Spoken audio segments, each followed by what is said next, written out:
ഞാൻ നായികയായിട്ട് ആദ്യം അഭിനയിച്ച വളയത്തിലെ നായകൻ എന്നുള്ള ഒരിതല്ല, എനിക്ക് മുരളിച്ചേട്ടനെ മാത്രം കണ്ടാൽ എനിക്ക് ഭയങ്കര പേടിയാണ്. ആ പടത്തിൽ ഇതുപോലെ എനിക്ക് അഭിനയം എന്ന് പറയുന്നൊരു സംഭവമേ എന്താണെന്നറിയില്ലായിരുന്നു.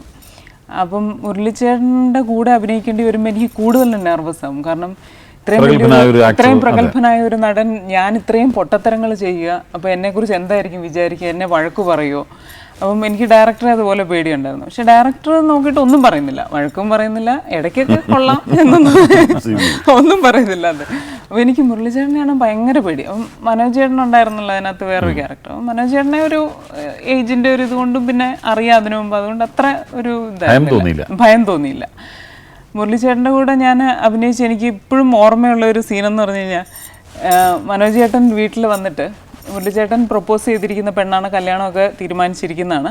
പക്ഷെ ഞങ്ങൾ തമ്മിൽ പ്രേമമാണെന്ന് മനോജ് ചേട്ടൻ്റെ ക്യാരക്ടറും ഞാനും തമ്മിൽ പ്രേമമാണെന്ന് മുരളിച്ചേട്ടൻ്റെ ക്യാരക്ടറിന് അറിയില്ല. അപ്പോൾ വീട് ഫ്രണ്ടിൽ പൂട്ടിയിട്ടിരിക്കുക എന്ന് ഓർത്തിട്ട് പുറകുവശാലെ വരുമ്പം മനോജ് ചേട്ടൻ ഇറങ്ങി പോകുന്ന ഒരു സീൻ. അപ്പോഴാണ് മുരളിച്ചേട്ടൻ ആദ്യമായിട്ട് മനസ്സിലാക്കുന്നത് ഒടുവിൽ സാറാണ്.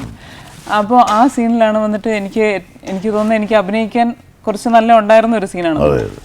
അപ്പോൾ ആ സീനിൽ ഇതുപോലെ പറഞ്ഞിട്ട് ഞാൻ കരഞ്ഞ് കൈയൊക്കെ പിടിച്ചിട്ട് ഭയങ്കരമായിട്ട് കരഞ്ഞിട്ട് മുരളിച്ചേട്ടൻ്റെ അടുത്തൊരു സീൻ പറയുന്നുണ്ട്. എനിക്ക് കരച്ചിലും വരുന്നില്ല, കാലൊക്കെ മുട്ടൊക്കെ ആണെങ്കിൽ ഇങ്ങനെ ഭയങ്കരമായിട്ട് ഇടിക്കുകയായിരുന്നു.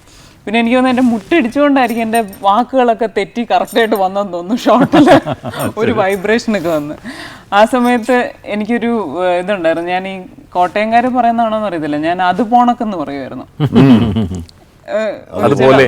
അതുപോലെ എന്നുള്ളതിന് അത് പോണക്കെന്ന് പറയായിരുന്നു.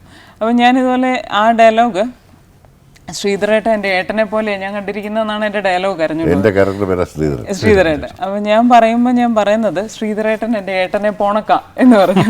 അവിടെ കട്ട് പറഞ്ഞത് ഇവരെല്ലാം അങ്ങ് ചിരിക്കാൻ തുടങ്ങി. അപ്പം ഇതൊരു തെറ്റായിട്ട് എനിക്ക് തോന്നിയിട്ടില്ല.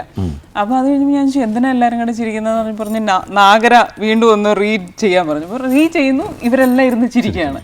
എനിക്ക് കാര്യം മനസ്സിലായില്ല. പിന്നെയാണ് അപ്പം എൻ്റെ വിചാരം അതാണ് മലയാളം, അതാണ് കറക്റ്റ് എന്നാണ്. പിന്നെ മുരളിച്ചേട്ടനാന്ന് പറഞ്ഞത് പോണക്കെന്നല്ല പറയുക, പോലെയാണ് എന്നാണ് പറയാൻ.